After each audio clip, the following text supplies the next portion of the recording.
Hello বন্ধুরা, কেমন আছো? আশা করি অনেক ভালো আছো। আদি সাই কুমার অভিনীত সানমুখা মুভিটার এক্সপ্লেন নিয়ে আজকে চলে এসেছি। তোমাদের জন্য এত কষ্ট করে নতুন নতুন সিনেমার গল্প নিয়ে আসি, তাহলে তো একটা লাইক আমি আশা করতেই পারি।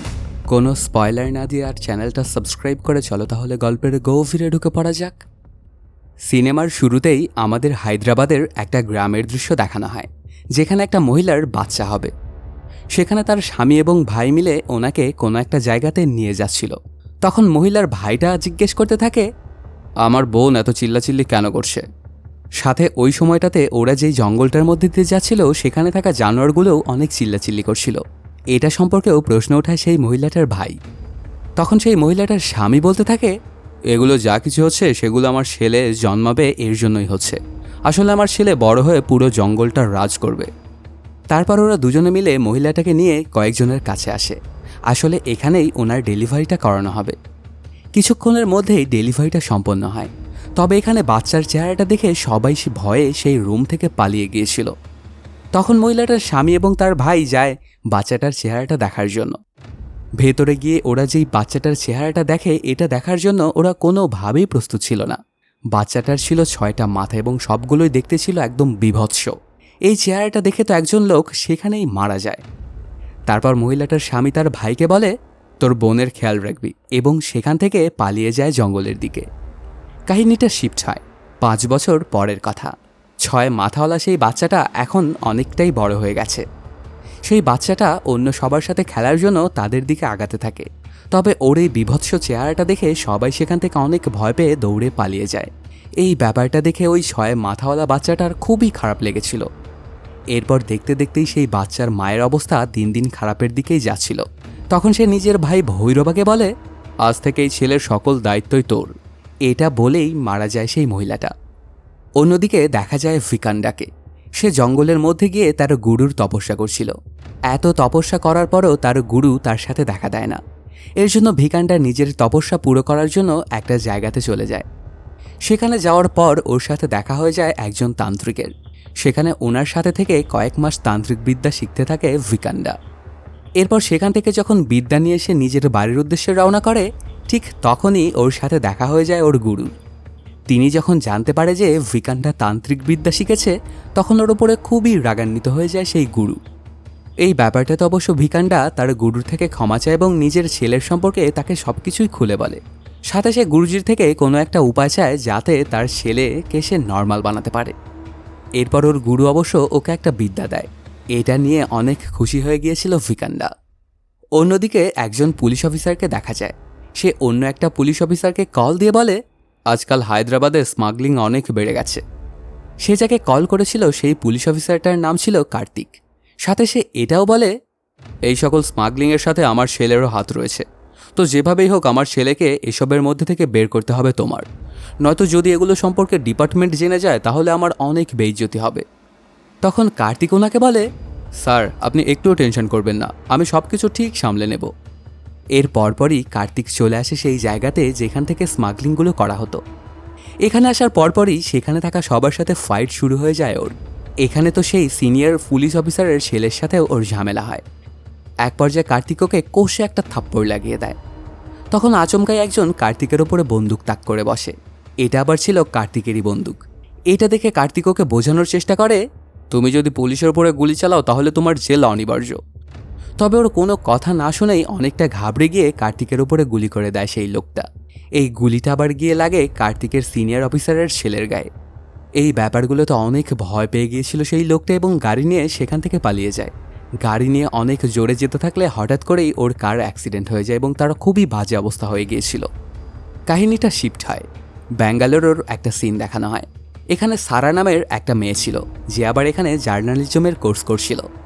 সারার সেমিস্টার শেষ হওয়া অবধি ওকে একটা অ্যাসাইনমেন্ট করে জমা দিতে হতো। এরপর অনেক ঝামেলা পার করে সারা তার অ্যাসাইনমেন্টটা পুরো করে তার প্রফেসরের কাছে গিয়ে জমা দেয়।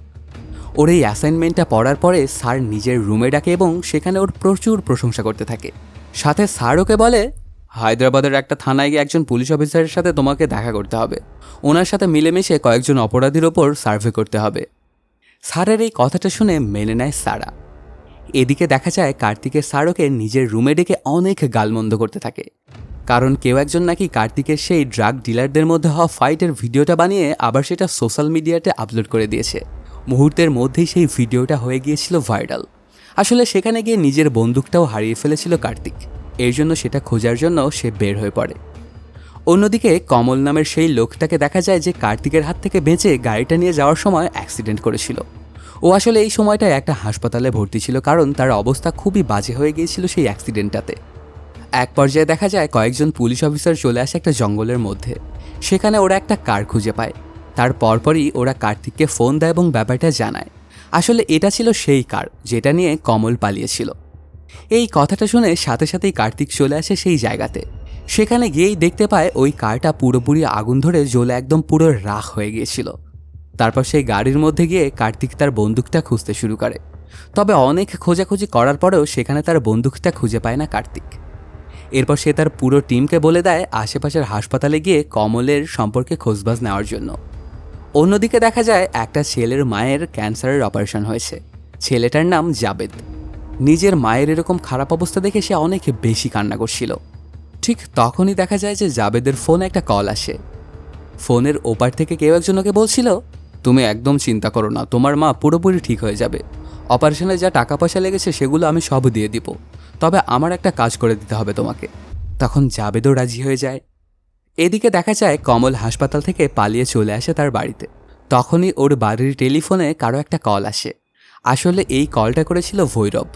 সে কমলকে বলতে থাকে, একজন তোমার প্ল্যান সম্পর্কে খোঁজ খবর নিচ্ছে, তার সম্পর্কে তোমার নিজেকেই বের করতে হবে। যত তাড়াতাড়ি তুমি এটা করতে পারবে তোমার জন্য ততই ভালো। অন্যদিকে সারা চলে আসে বিজয় বাড়াতে এবং নিজের পরিবারের সাথে দেখা করে। এখানে আসার পরপরই সারার পরিবার তাকে একটা ছেলের সঙ্গে দেখা করিয়ে দেয়। আসলে ওকে বিয়ে দেওয়ার জন্যই এমনটা করছিল তার পরিবার। এরপর ওদের দুজনকে একা একা কথা বলতেও বলে। ঠিক তখনই সারার কাছে ওর প্রফেসর মার্টিনের কল আসে। তিনি তখন বলতে থাকেন, আমি হায়দ্রাবাদের থানাতে কথা বলেছি, তুমি চাইলে এখনই যেতে পারো সেখানে। এই কথাটা শুনে অনেক খুশি হয়ে গিয়েছিল সারা। সে যেন তার স্বপ্নের কাছাকাছি আরও এক ধাপ এগিয়ে গেল। সেই রাতেই দেখা যায় ভিকান্দাকে। সেখানে ভৈরবা একটা খাঁচার মধ্যে ভয়ঙ্কর কিছু জিনিস নিয়ে আসে। এগুলোর ওপর আবার ভিকান্ডা নিজের বিদ্যা ব্যবহার করছিল। পরদিন সকালবেলাতেই দেখা যায় সারাকে নিয়ে স্টেশনে চলে আসে তার মা। এরপর জানা যায় সারা ওই ছেলেটার সাথে বিয়ে বসতে চায় না। তখন সারা সেখান থেকে বাস ধরে চলে আসে হায়দ্রাবাদ। সেখানে প্রফেসর মার্টিনের কথাতে সে গিয়ে সিনিয়র অফিসারের সাথে দেখা করে। তিনি সারাকে কার্তিকের কাছে যেতে বলেন। যখন সারা কার্তিকের রুমে গিয়েছিল তখন আচমকাই ওকে দেখে অনেক রাগান্বিত হয়ে গিয়েছিল কার্তিক, আর ওকে এখান থেকে চলে যেতে বলে। তখন অবশ্য একটা কনস্টেবল এসে কার্তিককে জানায়, বড় স্যার ওকে আপনার কাছে কাজ করার জন্য পারমিশন দিয়েছেন। এরপর সারা কার্তিককে তার টপিকটা সম্পর্কে জানায়। ওর টপিকটা ছিল উইমেন ডিসঅ্যাপিয়ারেন্স। আসলে কেন এত মহিলা কোনো কারণ ছাড়াই হারিয়ে যাচ্ছে।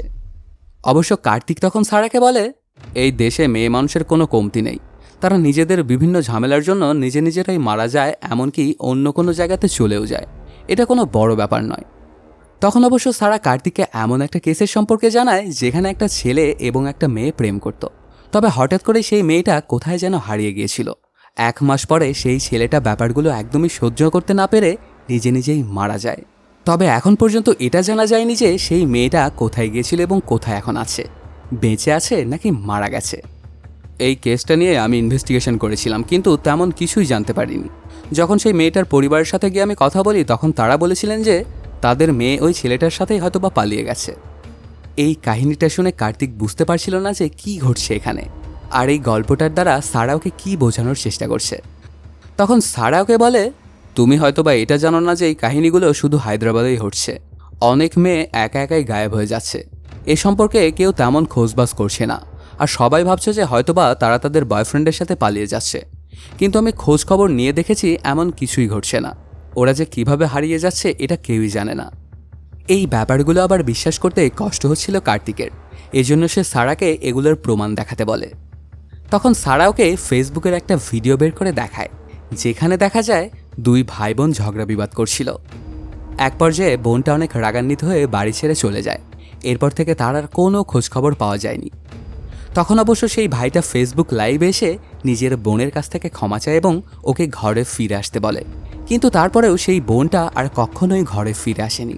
তার সাথে যে কী ঘটেছে তার পরিবার এখন পর্যন্ত সেটা জানে না।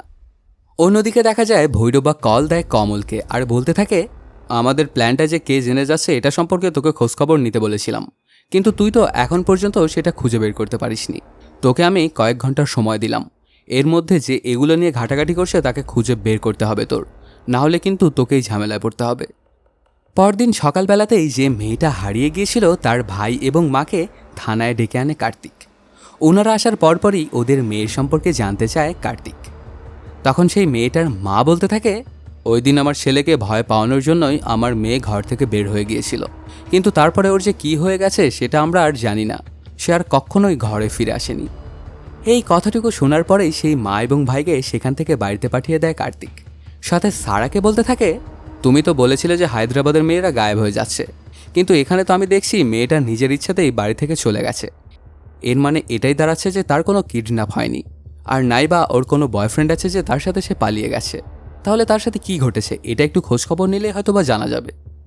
এই কথাগুলো শুনে সারা খানিকটা রাগান্বিত হয়ে যায় কার্তিকের ওপর আর বলতে থাকে, আমার কথার ওপরে তোমার একটুও বিশ্বাস হয় না তাই না?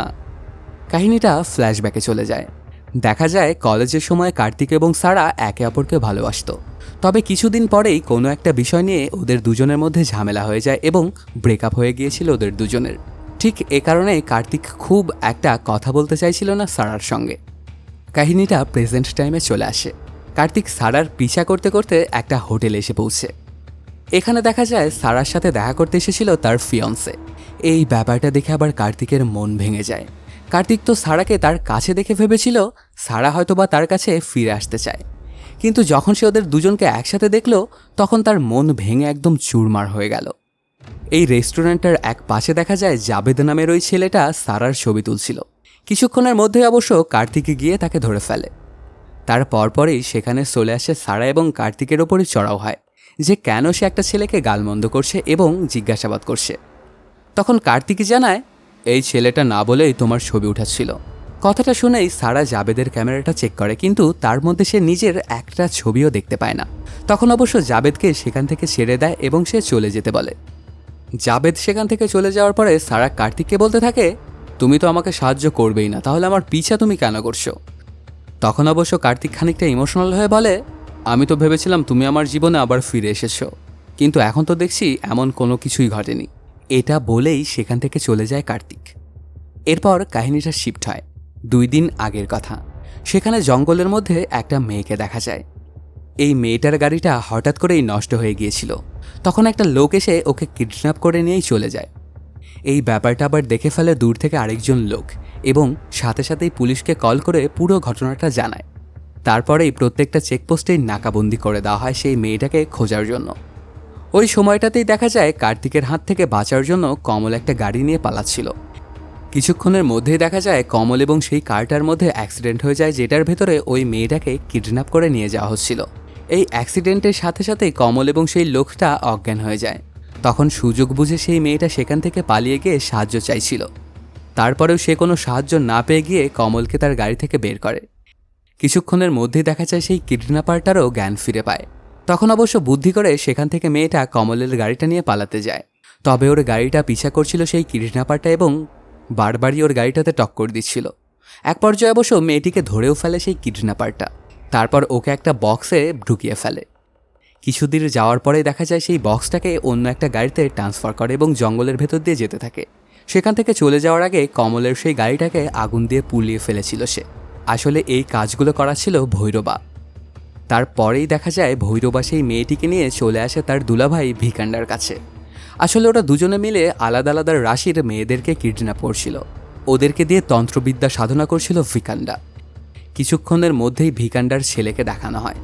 এখনও ওর ছেলের চেহারাটা ছিল খুবই বীভৎস, আর নিজের ছেলের জন্যই এই সব কিছু করছিল বাবা ভিকান্ডা।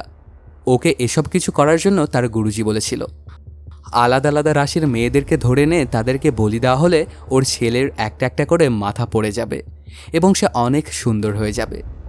এখন পর্যন্ত 6টা রাশির 6টা মেয়েকে জোগাড় করেছিল ভিকান্ডা। ওর প্রয়োজন ছিল আর মাত্র একটা রাশির মেয়ে, কিন্তু এই রাশির মানুষ ছিল অনেক বেশি রেয়ার। তখন সবাইকে আদেশ করা হয় সেই রাশির মেয়েকে খুঁজে আনার জন্য, আর সে নিজের জাদুমন্ত্র দিয়ে ওই 6 জনকে ওখানেই আটকে ফেলে। কাহিনীটা প্রেজেন্ট টাইমে চলে আসে। সারা কার্তিককে বলছিল, তোমার তো প্রমাণ লাগবে তাই না? প্রমাণ আমি জোগাড় করে ফেলেছি, তুমি যত তাড়াতাড়ি সম্ভব আমার ফ্ল্যাটে চলে আসো। তার পরপরই কার্তিক রেডি হয়ে চলে আসে সারার ফ্ল্যাটে। ওখানে জাবেদকেও সে দেখতে পায়। ওকে এখানে দেখে কেন জানি জাবেদের ওপরই শখ হচ্ছিল কার্তিকের। তখন কার্তিক সারার সাথে দেখা করে ওকে জিজ্ঞাসা করে, তোমার কাছে এমন কি এভিডেন্স আছে যে তুমি আমাকে এত তাড়াতাড়ি এখানে ডেকে আনলে? এরপর সারা বলতে থাকে, তুমি বলেছিলে না যে সাবরিয়ার কোনো বয়ফ্রেন্ড ছিল না, কিন্তু আমি ওর বয়ফ্রেন্ডকে খুঁজে পেয়েছি। ওর মুখে এমন কথা শুনে আস্তে আস্তে কার্তিক বিশ্বাস করতে শুরু করে। এই কেসটা সম্পর্কে যেসব ইনফরমেশনগুলো একত্রিত করেছিল সারা, এগুলো সম্পর্কে আবার একটা নিউজে দেখানো হয়। এই খবরটা আবার দেখছিল ভৈরবা। তখন সে কমলকে কল দিয়ে সারাকে খুব তাড়াতাড়ি ধরে নিয়ে আসতে বলে। আসলে ওদের পরবর্তী টার্গেট ছিল সারা। অন্যদিকে দেখা যায় কার্তিক সারাকে নিয়ে চলে আসে সাব্বিয়ার বয়ফ্রেন্ড শ্রীকান্তের সাথে দেখা করার জন্য। কিন্তু সেখানে যখন যায় তখন দেখতে পায় ঘরে তালা লাগানো।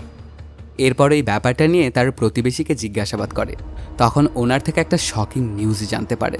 সাব্বিয়া আসলে শ্রীকান্ত নয়, ভালোবাসত কৌশল নামের একজনকে। আর কিছুদিন আগেই সাব্বিয়াকে নিয়ে এই দুজনের মধ্যে খানিকটা ঝামেলাও হয়েছিল। কিছুক্ষণের মধ্যেই আরও একটা ব্যাপার জানা যায় যে শ্রীকান্ত আসলে সেই লোকটা যে 2 দিন আগে একটা মেয়েকে কিডন্যাপ করেছিল। এখানে প্রতিবেশী আরও জানায়, যেদিন এই ঝামেলাগুলো হয়েছিল সেদিন আমি থানাতে কমপ্লেন করেছিলাম, আর সেজন্য ওকে থানাতে ধরে নিয়ে গিয়েছিল পুলিশ। এই কথাটা শুনেই কার্তিক সারাকে নিয়ে চলে আসে সেই পুলিশ অফিসারের সাথে দেখা করার জন্য। সেখানে গিয়ে ওনার থেকে জানতে চায় যে সেদিন কি ঘটেছিল। তখন সেই পুলিশ অফিসারটা জানায়, মিসবিহেভ করা নিয়ে সেদিন ওদের মধ্যে ঝামেলা হয়েছিল। আমি ওদেরকে ধরে এনে সব কিছু ঠিকঠাক করে আবার পাঠিয়ে দিয়েছিলাম।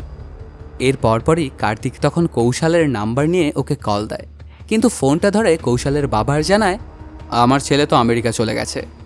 তখন অবশ্য কৌশলের এক বন্ধুর নাম্বার নিয়ে তাকে ফোন দেয়। তারপর তার সাথে কথা বলে কৌশলের আরেকটা নাম্বার নেয় এবং তাকে ফোন দিয়ে জানতে চায় সেদিন রাত্রে কি ঘটেছিল। তখন কৌশল বলতে থাকে, স্যার আসলে সেদিন কোনো একটা ব্যাপার নিয়ে সাবরিয়ার সাথে আমার একটু ঝামেলা হয়েছিল, কিন্তু ওইখানেই শ্রীকান্তের নাম চলে এসেছিল। এজন্য ব্যাপারটাতে আমি অনেক রাগান্বিত হয়ে সাবরিয়ার সাথে ব্রেকআপ করে দিয়েছিলাম। তখন অবশ্য কার্তিক শ্রীকান্তের নাম্বারটা নিয়ে ওকে কল দেয়, কিন্তু ফোনটা ঢোকে না। অন্যদিকে দেখা যায় কমল কোনো একজনকে ফোন দিয়ে বলে, সারা নামের যে জার্নালিস্ট আছে ওকে খতম করতে হবে। তোর যেটা লাগবে সেগুলো আমি তোকে দিয়ে দিব, কিন্তু একদমই তুই চিন্তা করিস না, কাজ হতে হবে কিন্তু। এদিকে দেখা যায় একটা কনস্টেবল তার ঘরে বসে অনেকগুলো কেসের ফাইল পড়ছিল। সেখানে এই কেসগুলো স্টাডি করতে করতে ভার্সিতা নামের একটা মেয়ের কেসের উপরে তার নজর গিয়ে পড়ে। আসলে এই মেয়েটাকে 3 দিন আগে কিডন্যাপ করা হয়েছিল, আর সেটা করেছিল কমল। এই ব্যাপারগুলো আবার সে কার্তিককে ফোন করে জানিয়ে দেয়। সাথে ওরা এটাও জেনে যায় যে কমলের লোকেশনটা কী। তার পরপরই কার্তিক চলে আসে কমলের সেই হাইড আউটে। সেখানে অবশ্য ওর সাথে অনেক লোকজন ছিল। তাদের সাথে ফাইট করতে শুরু করে দেয় কার্তিক। ওদের সবাইকে বেধড়ক মার মারতে থাকে সে। এখানে যখন সে কমলের লোকজনের সাথে ফাইট করছিল তখন এই সুযোগটাই কাজে লাগিয়ে সেখান থেকে পালিয়ে যায় কমল। তারপর অবশ্য সেখান থেকে সবাইকে মারধর করে চলে আসে কার্তিক এবং সারার সাথে দেখা করে। ওকে ভার্সিতার ছবিটা দেখা এবং ওর সম্পর্কে কী জানে সেটা জিজ্ঞেস করে। তবে এই ছবিটা দেখে একে চিনতে পারে না সারা। একটু দূরেই দেখা যায় সারাকে মারার জন্য একটা স্নাইপার ওর দিকে তাক করা ছিল। তবে সারার পাশে যে কার্তিক বসা আছে এর জন্য কিলারটার ওকে মারেন এবং সেখান থেকে চলে যায়। আসলে পুলিশ অফিসারকে দেখে সেই কিলারটা ভয় পেয়ে গিয়েছিল। এরপর ওরা দুজন মিলেই চলে আসে সারার ফ্ল্যাটে। আস্তে আস্তে একে অপরের সাথে সময় কাটাতে কাটাতে সেই আগের দিনগুলোর কথা ওদের মনে পড়ে যায়, যখন তারা একে অপরকে ভালোবাসত। এরকম চলতে চলতে ওরা একে অপরের সাথে ইন্টিমেট হয়ে যায়। পরদিন সকালবেলাতেই কনস্টেবলের কলে ঘুমটা ভেঙে যায় কার্তিকের। তখন ওকে একটা লোকেশন দিয়ে সেখানে আসতে বলে কনস্টেবলটা। সেখানে এসেই দেখা যায় শ্রীকান্তের লাশ পড়ে আছে। সেখানে আসা ফরেন্সিক টিম কার্তিককে জানায় শ্রীকান্তের মারা যাওয়া 3 দিন হয়ে গেছে। তখন অবশ্য ওর ফোনটা নিয়ে কার্তিক দেখতে থাকে যে সে কার কার সাথে কথা বলছিল। সেখানে লাস্ট ডায়াল নাম্বার ছিল কৌশলের। তারপর ওর হোয়াটসঅ্যাপে দেখা যায় ভার্সিতার একটা ছবি। এগুলো দেখার পরে কার্তিক নিজের মনের মধ্যে একটা ঘটনা ইমাজিন করতে থাকে। সে ভাবতে থাকে হয়তোবা ভার্সিতাকে শ্রীকান্তই কিডন্যাপ করেছিল, কিন্তু কেন শ্রীকান্ত ভার্সিতাকে কিডন্যাপ করতে যাবে? ওরা এতদিন পর্যন্ত যা যা খুঁজে পেয়েছিল সেগুলো আবার নিউজে চলে আসে। এটা দেখে কৌশল কল দেয় তার বড় ভাই মোহনকে। আসলে ইনি একজন পুলিশ অফিসার। তখন মোহন কৌশলকে লুকিয়ে পড়তে বলে যেন তাকে কোনোভাবেই ধর না ফেলে পুলিশ। তারপরে ওর সাথে দেখা করার জন্য রাত্রেবেলাতে একটা বারে গিয়ে পৌঁছে। কার্তিক অবশ্য ওর পিছা করতে করতে চলে আসে সেই বারটাতে। এখানে অনেকক্ষণই ওদের মধ্যে চোর পুলিশ খেলা হয়। তারপর অবশ্য কৌশল সুযোগ বুঝে একটা রুমের মধ্যে গিয়ে পালায়। কিছুক্ষণের মধ্যেই দেখা যায় ওর শরীরের অবস্থা আস্তে আস্তে খারাপের দিকে যাচ্ছিল, আর এক পর্যায়ে সে অজ্ঞান হয়ে পড়ে যায়। এখানে মোহনকে কার্তিক কৌশল এবং শ্রীকান্তের ব্যাপারে জানতে চায়। তখন অবশ্য মোহন ওকে আসল সত্যটা বলতে শুরু করে। শ্রীকান্ত যখন কলেজে ছিল তখন কৌশল ছিল তার সিনিয়র, তবে কিছু মিসকমিউনিকেশনের জন্য কৌশল এটা ভেবে নিয়েছিল যে সাব্যা হয়তোবা তাকে ভালোবাসে, তবে আসলে তো শ্রীকান্তকে ভালোবাসত সাব্যা। এরপরে কৌশল নিজের পড়াশোনা করার জন্য আমেরিকাতে চলে গিয়েছিল। কিছুদিন কেটে যাওয়ার পরে যখন সে শ্রীকান্ত এবং সাব্যার প্রেম সম্পর্কে জানতে পারে, তখন নিজের পড়াশোনা ছেড়ে চলে আসে হায়দ্রাবাদে। তারপর সে সরাসরি চলে যায় শ্রীকান্তের বাড়িতে এবং ওর সঙ্গে ঝামেলা করতে থাকে। এই কমপ্লেনটা আবার আমার কাছে এসেছিল। এরপর আমি অবশ্য ওকে ডেকে ভালো করে বুঝিয়েছিলাম ব্যাপারটা এখানেই শেষ হয়ে যায়। কিছুদিন পরে হঠাৎ করেই এই শ্রীকান্তের ফোন আসে আবার আমার ফোনে। সে তখন আমাকে বলে, তুমি যদি সাব্যাকে বাঁচাতে চাও তাহলে আমার বাড়িতে গিয়ে একটা ছবি আছে, সেটা আমাকে পাঠাও। আসলে সেই ছবিটা ছিল ভার্সিতার। এর কয়েক ঘন্টা পরেই কেন জানি শ্রীকান্ত নিজে নিজেই মারা গিয়েছিল। তখন মোহন সাথে আরও বলতে থাকে, আমার ভাইয়ের অবস্থাও যেন এদের দুজনের মতো না হয়, এর জন্য আমার ভাইকে আমি লুকিয়ে রেখেছিলাম।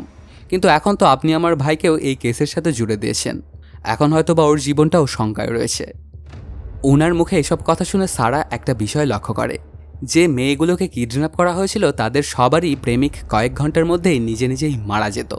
আসলে এখানে সব কিছুই একটা লুপের মতো চলতো। যেমন সাব্যার প্রেমিক ওকে বাঁচানোর জন্য অন্য আরেকটা মেয়েকে কিডন্যাপ করেছিল, তেমনভাবেই হয়তোবা তার প্রেমিকও তাকে বাঁচানোর জন্য অন্য আরেকটা মেয়েকে কিডন্যাপ করেছিল। আর এভাবেই এই লুপটা কন্টিনিউ হতে থাকে। এতদূর পর্যন্ত তো সব কিছু ঠিকঠাকই ছিল, কিন্তু কেন তারা নিজে নিজেই মারা যেত এটা সম্পর্কে কোনোভাবেই বুঝতে পারছিল না কার্তিক। কিছুক্ষণ চিন্তাভাবনা করার পরে ওদের আর এটা বুঝতে বাকি থাকে না যে এইটার সাথে হয়তোবা ব্ল্যাক ম্যাজিক কোনোভাবে কানেক্টেড। এরপর হঠাৎ করেই দেখা যায় কার্তিক আবারও কমলের লোকেশনটা পেয়ে যায়। এবার খুব সতর্কতার সহিত সেখান থেকে গিয়ে কমলকে ধরে ফেলে কার্তিক। এখানে কমল তখন বলতে থাকে, তুমি যেমনটা ভাবছো তেমনটা হয়নি। হায়দ্রাবাদে মেয়েদের জন্য অনেক বড় মাপের একটা মায়াজাল বানানো হয়েছে, সেটা পুরো করার জন্য এখন কিঙ্কারা রাশির একটা মেয়ে প্রয়োজন। আর সেই মেয়েটা অন্য কেউ নয়, তোমার গার্লফ্রেন্ড সারা। এদের সবার বলি খুব তাড়াতাড়ি দিয়ে দেওয়া হবে। এই কথাটা শুনে অনেক বড় মাপের একটা শক খেয়ে গিয়েছিল কার্তিক, সাথে অনেক রাগান্বিতও হয়ে গিয়েছিল সে কমলের ওপর। তখন সে কমলকে হুমকি দেয়, যদি আমার সারার কিছু হয়ে যায় তাহলে আমি তোদের কাউকে কিন্তু ছেড়ে কথা বলবো না, তোদের সবাইকেই খুঁজে বের করে করে মারব। ঠিক তখনই দেখা যায় কমলের কাছে ভৈরবার কল আসে। সে কমলকে বলতে থাকে, দেখো কার্তিকের হাতে লাল রঙের একটা সুতো বাঁধা আছে, সেটা তুমি খুলে দাও, বাকিটা আমি দেখে নেব। এই কথাটা শোনার পরেই সাথে সাথেই কমল ওর হাত থেকে সেই সুতোটা খুলে দেয়। তখন সে কার্তিককে বলে, যদি তুই তোর সারাকে বাঁচাতে পারিস তাহলে বাঁচিয়ে নে। এইটুকু শুনেই সেখান থেকে দৌড়ে চলে যায় কার্তিক। তখন দেখা যায় সেখানে চলে আসে ভৈরবা এবং কমলকে মেরে দেয় পেছন থেকে, কারণ ওর কাজ তো হয়ে গেছে, সে কোনো প্রমাণ রাখতে চায় না। এদিকে দেখা যায় কার্তিক এসে সারার সাথে দেখা করে এবং ওকে জানায়, তোমার জীবনটা এখন হুমকির মুখে রয়েছে। তখন অবশ্য ভিকান্ডা কার্তিককে নিজের বশে নিয়ে নেয়। তার পরপরই সেখানে চলে আসে ভৈরবা এবং সারাকে তার হাতে তুলে দিতে বলে। কার্তিক অবশ্য ওর কথা মেনে নেয় এবং সারাকে ভৈরবার হাতে তুলে দেয়। সেখান থেকে সারাকে নিয়ে ভৈরবা চলে আসে ভিকান্ডার কাছে। সেখানে আসার পরপরই ওই ছয়মুখ বিভৎস ছেলেটাকে দেখে অনেক ভয় পেয়ে গিয়েছিল সারা। সেখানে দেখা যায় ওই 6টা মেয়ের শরীর থেকে রক্ত নিয়ে ছয়মুখ সেই ছেলেটাকে খাইয়ে দেয় ভিকান্ডা। এতে করে তার সবগুলো মাথাই খুলে পড়ে যায়। এখন শুধু একটা মাথা বেঁচে ছিল, আর সেই মাথাটা ছিল খুবই বিভৎস। সারার বলিটা দেওয়া হয়ে গেলেই ও সুন্দর মানুষে পরিণত হবে। এরপর যখনই সারাকে মারতে যাবে ঠিক তখনই সেই জায়গাতে চলে আসে কার্তিক।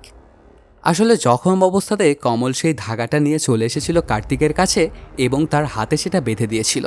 তখন ওদের বশ ছুটে গিয়েছিল কার্তিকের ওপর থেকে। এখানে এসেই কার্তিক ওদের সাথে ফাইট করতে শুরু করে। কিছুক্ষণের মধ্যেই ভৈরবাকে গুলি করে মেরে ফেলে কার্তিক। তখন অবশ্য ভিকান্ডা কার্তিককে তার কথায় ব্যস্ত রাখার চেষ্টা করে, আর এরকম চলতে চলতে ওর হাত থেকে সেই সুতাটা আবার খুলে ফেলে ভিকান্ডা।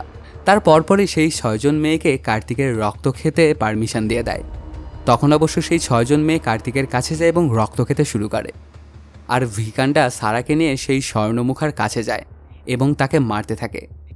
এখানে সারার খানিকটা রক্ত গিয়ে কার্তিকের ওপরে পড়ার সাথে সাথেই ওর হুঁশ ফিরে আসে।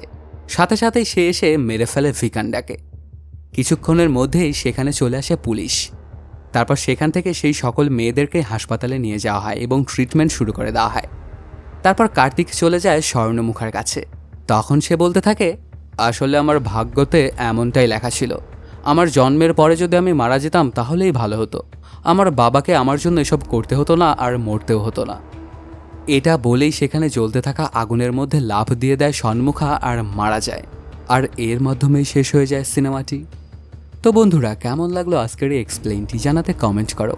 আর যদি এখনও চ্যানেলটা সাবস্ক্রাইব না করে থাকো তাড়াতাড়ি সাবস্ক্রাইব করে নাও। দেখা হচ্ছে নতুন কোনো ভিডিওতে। Till then, সায়োনারা।